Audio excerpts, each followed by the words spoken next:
What is non-duality? So non-duality is the presence that you always are, right here, right now. It's that which is looking out of your eyes, and it's totally empty. It's not a thing. It's not the body. It's not your name. It's not an idea. It's not a feeling, a sensation, an emotion. It's not anything which you take yourself to be. That's all dual. That's all in the dual world. It's non-duality, not two-ness. And when there's a disidentification with everything that you identify with, then it's seen that this reality, this moment, has always been non-dual, has always been oneness, not divided, not two, not subject-object, that right here, right now, there is one energy looking at themselves.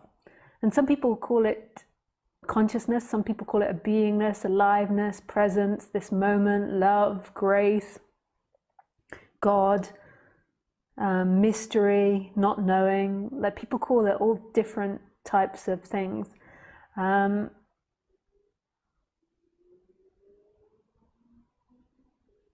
then there's this whole teaching about what's prior to that, that nothing is prior to that, and some people call nothing and everything. It's a complex subject that you can go into infinite detail about. You can't really pin non-duality down into words, because guess what? It's prior to words. Words aren't it.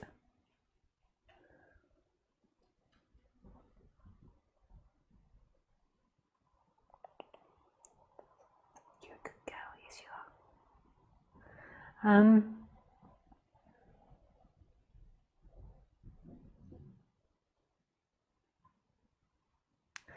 So that's what non-duality is. But a lot of people, when they come to non-duality, what they're actually looking for is more peace in their life. And when they begin to listen to non-duality or the non-dual message, it feels more peaceful. Because it's nice to just not have to deal with the person's problems or the person's emotions, and to go into something that's more deeper than the person. So it's like a relief in a way, listening to non-duality. But what's happened in the person after many, many years of being identified with a name, a body, emotions, ideas, is something called seeking's arisen.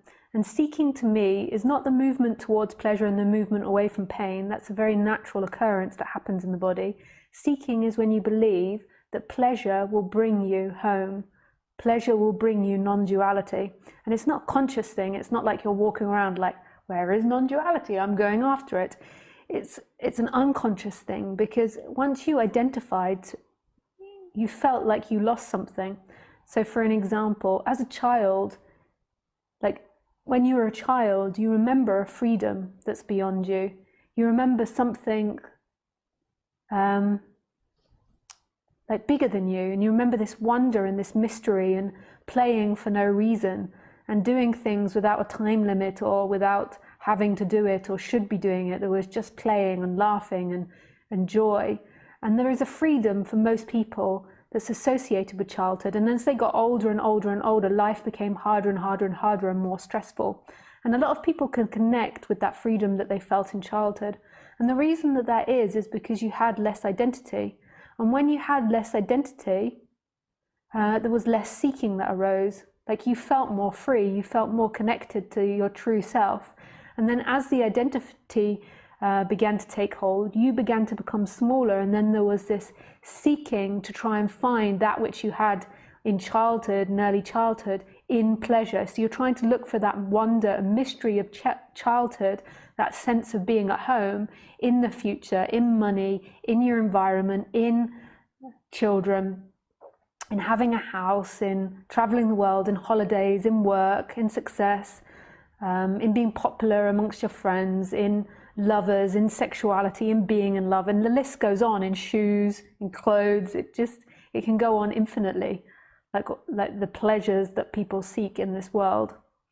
And it gets worse and worse and worse as you get older. Like, the seeking gets more and more intense. And then what happens, maybe when you're in your late 40s and 50s, there is some form of surrender that begins to happen. You begin to realize that you're never going to make it, that everything you do doesn't get you there. You don't ever arrive. And in some ways that can be quite a peaceful realization, but for some people that's what causes like the midlife crisis, or people to leave their whole current life, leave their husband, their kids, try something new, or leave their wife and kids and try something new, or have affairs,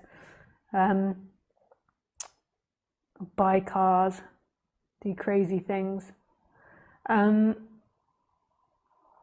basically what you've always been trying to do is get back to that which you were as a child. And everyone kind of knows this. Like everyone has this romantic view of youth and childhood, and like has this wish to be young again, or this wish to do it again. And as you go through life, you identify more with your mistakes, with what you chose wrongly, what you could have done, what you should have done. Whereas as a child, it was like a blank slate. But actually your life is like a blank slate now. Right here in this moment, it is blank. You've not made any mistakes. You've not got any disasters. It's all ideas appearing in your head. But that's beside the point for the moment. So I bring in chakras in relation to the seeking.